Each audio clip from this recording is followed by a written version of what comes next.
OMG, napakasarap pala sakyan ang Green GSM AV Taxi mga kasagpa dahil napaka-smooth ng hatak niya at talaga namang marerelax ka, especially sa kanilang mga seaters ay maluwag po talaga siya mga kasagpa. So sa lahat ng hindi pa nakakasakay dito sa Green GSM dahil po napakarami kasi po nagbubuok sa kanila at marami gustong sumakay. So, ang kailangan nyo na lang po is mag-download po kayo ng application through a store. Search nyo lang po ang Green GSM EV Taxi at lalabas na po yan mga kasagpa para ikaw ay makapag-umpisa na rin mag-bookings.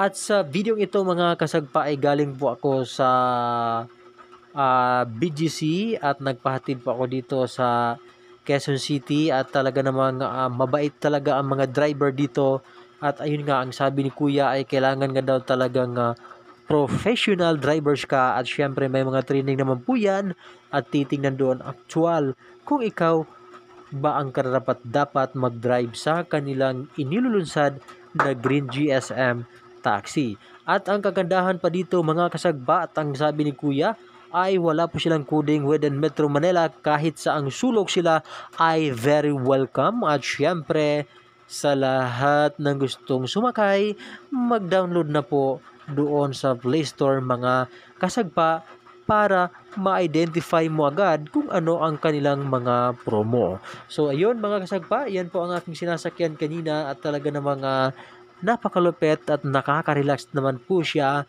at syempre iba talaga pag mga EV. Hindi siya maingay. Talaga namang napaka-smooth lang at talaga namang napaka-eco-friendly talaga mga kasagpa. So, ganun lang po ang ating gagawin at mag-book na kayo at syempre sa regarding sa price,